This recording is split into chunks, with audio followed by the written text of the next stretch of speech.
Hoje, milhões de pessoas recebem diagnósticos como depressão, ansiedade, TDAH, transtorno bipolar e transtorno de personalidade. Segundo dados da OMS, estimam-se que cerca de 1 bilhão de pessoas no mundo inteiro possuem algum tipo de diagnóstico. Esses diagnósticos influenciam tratamentos, pesquisas científicas e a forma como as pessoas enxergam e entendem o próprio sofrimento. Mas existe uma pergunta que ela é bastante desconfortável. A maneira como a gente classifica os transtornos mentais é apenas uma descoberta científica neutra? Ou ela é influenciada por fatores históricos, sociais e também econômicos? No vídeo de hoje, iremos te contar como a indústria farmacêutica moldou a psicologia e a psiquiatria moderna. Capítulo 1. O que é o DSM e por que ele é diferente de outros diagnósticos médicos?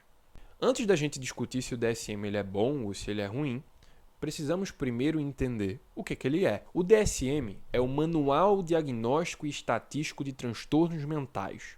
E ele é um sistema de classificação criado pela Associação de Psiquiatria Americana para organizar e descrever padrões de sofrimento psicológico. Ele funciona como uma tentativa de aplicar uma lógica semelhante ao modelo médico no campo da psiquiatria. A lógica é basicamente o seguinte: primeiro, existe uma identificação de padrões de sintomas.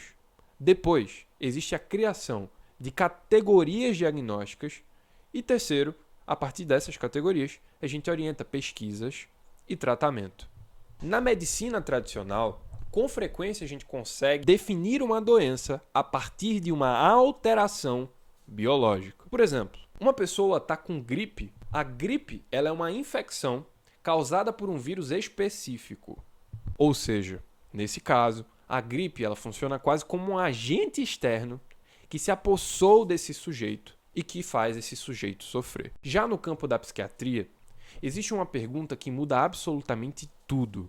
Aonde que termina um transtorno e aonde que começa uma personalidade daquela pessoa? Dito num bom português, será que o transtorno ele não se mistura com a personalidade do sujeito em algum nível? Por exemplo, uma pessoa ela pode ser mais impulsiva, ela pode ser intensa emocionalmente e ela pode ser sensível à rejeição, inclusive. Em determinado nível, isso é uma característica de personalidade. Mas em outro nível, quando gera um sofrimento intenso e um prejuízo significativo, ela também pode ser entendida como parte de um transtorno. Essa é uma primeira tensão fundamental. Transpor o modelo médico para o campo da psiquiatria, onde a fronteira entre doença e sujeito doente é tênue e nebulosa. E, portanto, fica a pergunta: o DSM está descobrindo categorias naturais de doenças mentais? Ou será que ele está criando modelos para organizar fenômenos humanos que são absolutamente complexos? Capítulo 2. A história do DSM. O DSM passou por grandes mudanças ao longo dos anos. O DSM-1, publicado no ano de 1952, possuía pouco mais de 100 categorias diagnósticas. O DSM-2, publicado no ano de 1968, ampliou esse número. Mas a grande mudança veio com o DSM-3, no ano de 1980. Naquele momento, a psiquiatria ela tinha um problema muito sério: a falta de confiabilidade dos diagnósticos. Imagina que Joãozinho, de 47 anos, está passando por um determinado sofrimento e ele é submetido a uma avaliação por um psiquiatra. A partir disso, ele recebe um diagnóstico de transtorno depressivo maior. No entanto, quando Joãozinho decide ir a outro psiquiatra, esse outro psiquiatra dá a ele o diagnóstico de transtorno borderline. Então, o objetivo do DSM-3 foi aumentar a confiabilidade diagnóstica. Porque se dois profissionais diferentes podem dar diagnósticos diferentes para o mesmo fenômeno clínico, a gente tem um problema na precisão, do quão preciso é esse construto. Além disso, uma categoria ela pode até ser confiável sem necessariamente representar uma doença biológica bem definida. E aí a gente entra num ponto que ele é muito delicado: o elevado índice de comorbidades para a maior parte dos transtornos. Comorbidade é quando há a ocorrência simultânea de 2 ou mais transtornos na mesma pessoa. Ou seja, uma mesma pessoa ela pode ter TDAH, depressão, transtorno bipolar, transtorno borderline e várias outras coisas. Os dados estimam que cerca de 57% das pessoas com diagnóstico psiquiátrico têm pelo menos uma comorbidade ao longo da vida. Ou seja, mais da metade das pessoas que possuem algum transtorno mental tem alguma comorbidade também. Esse número ele fica ainda maior quando a gente considera pacientes internados em hospitais psiquiátricos. Nesse caso, chegando a cerca de 75%. E um recorte ainda mais específico. Para pacientes com transtorno bipolar, 9 a cada 10 pessoas possuem um outro transtorno associado, em média. Isso nos leva a uma pergunta muito importante, porque a confiabilidade ela está tentando entender.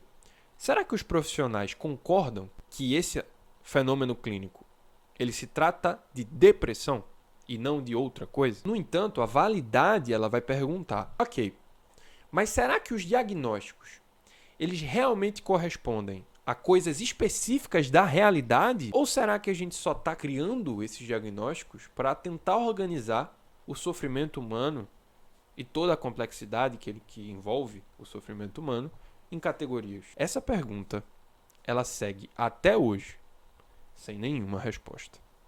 Capítulo 3. A crítica. Essa discussão chegou até uma das maiores instituições de pesquisa em saúde mental no mundo. Em 2013, pouco antes da publicação do DSM-5, Thomas Insel, diretor do Instituto Nacional de Saúde Mental dos Estados Unidos, fez uma crítica muito fundamental. Insel afirmou que o Instituto Nacional de Saúde Mental deixaria de basear seus projetos de pesquisa único e exclusivamente no DSM. O motivo?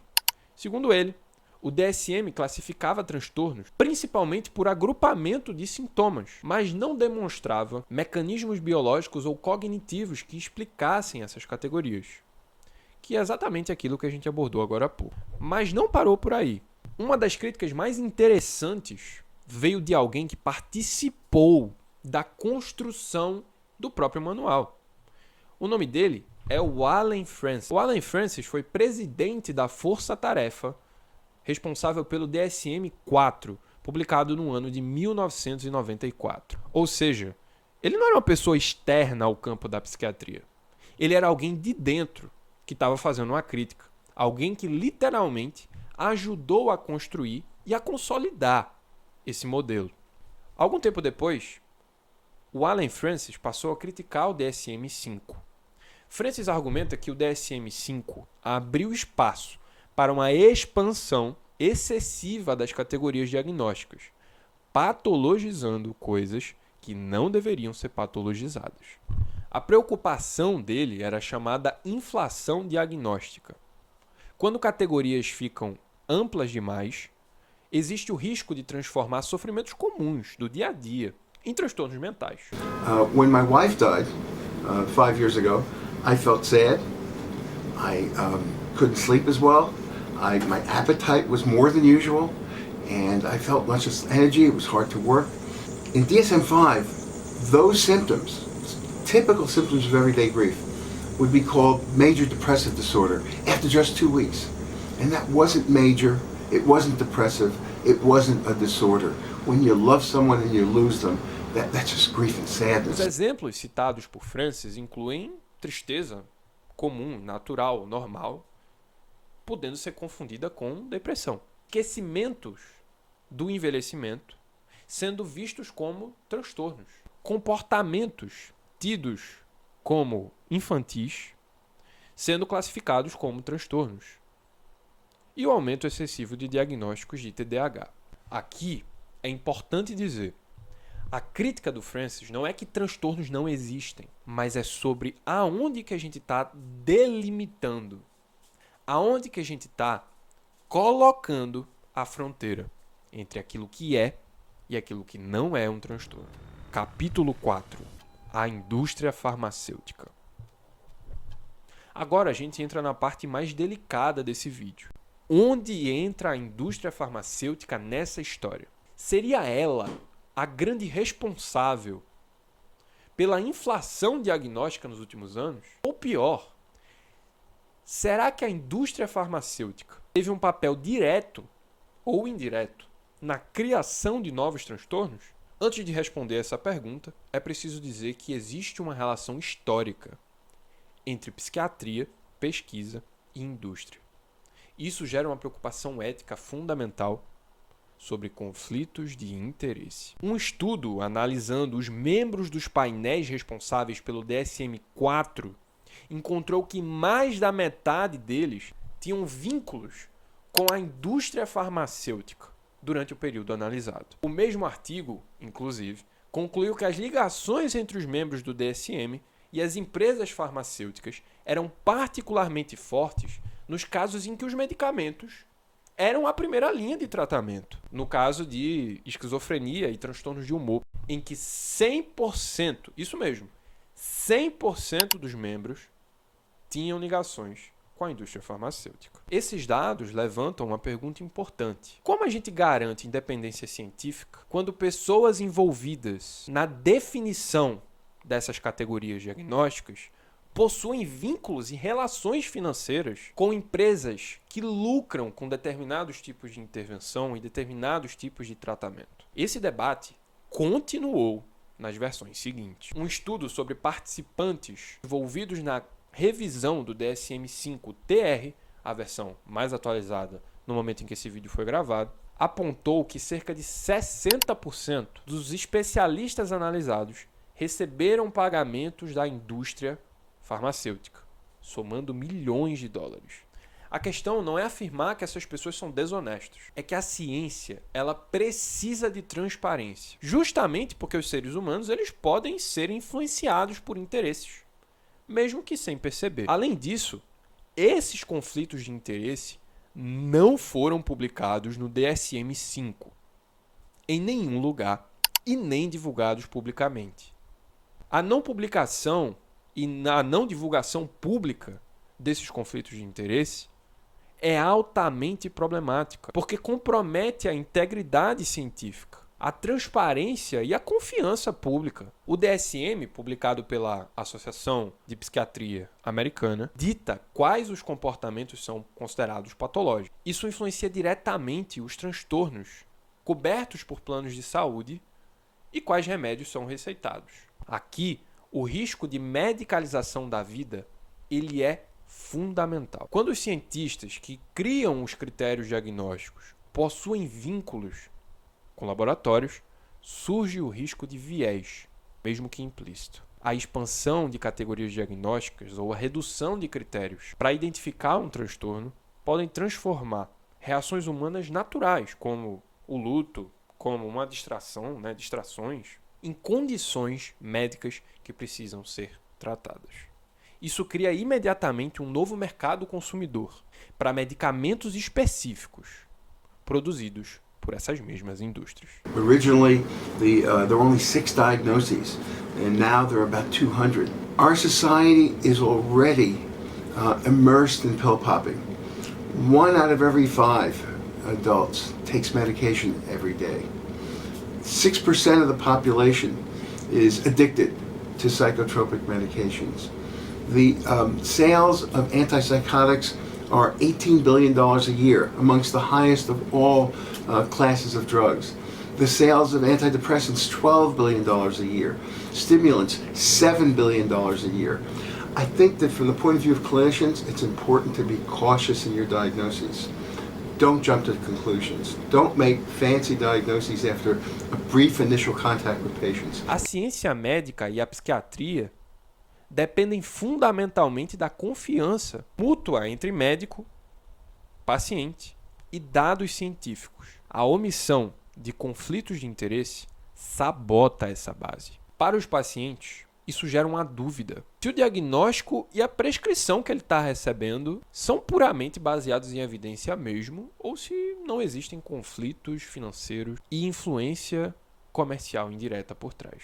Os médicos, eles utilizam o manual acreditando ser uma taxonomia isenta. Descobrir vínculos ocultos faz com que percam a segurança nas diretrizes clínicas de tomada de decisão. O Allen Francis, esse mesmo que falamos dele agora há pouco, ele comparou essa discussão com a batalha com a indústria do tabaco. A comparação não significa que os medicamentos psiquiátricos eles sejam equivalentes ao cigarro.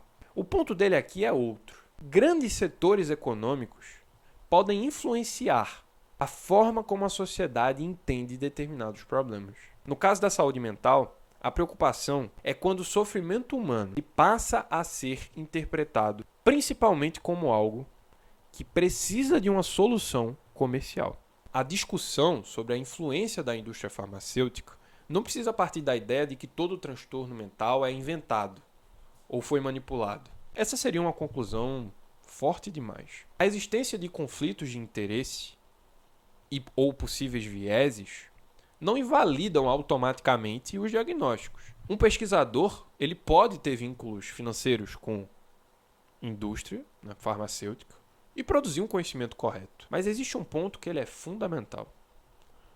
Vieses reduzem a nossa confiança no processo de construção do conhecimento.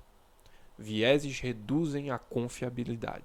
Na ciência, não basta que a gente pergunte: será que essa conclusão ela está certa? A gente também precisa perguntar: o processo que levou até essa conclusão, ele foi protegido contra influências que poderiam distorcer os resultados? Porque quando a gente está falando de categorias que definem quem é considerado doente, quem recebe um diagnóstico, quais tratamentos são recomendados, quais pesquisas recebem financiamento, o nível de exigência ele precisa ser ainda maior. Então a crítica não é que a indústria farmacêutica criou todos os transtornos mentais. A crítica ela é: quando interesses econômicos participam de um sistema que classifica o sofrimento humano, precisamos de transparência e rigor suficiente para garantir que essas categorias estejam sendo definidas pela melhor evidência disponível, como a PBE tanto faz questão, e não por influências externas. Gostou desse vídeo? Então se inscreve aqui no canal Rodolfo Oliveira, curte esse vídeo, comenta aqui embaixo o que é que você achou e eu te encontro no próximo episódio.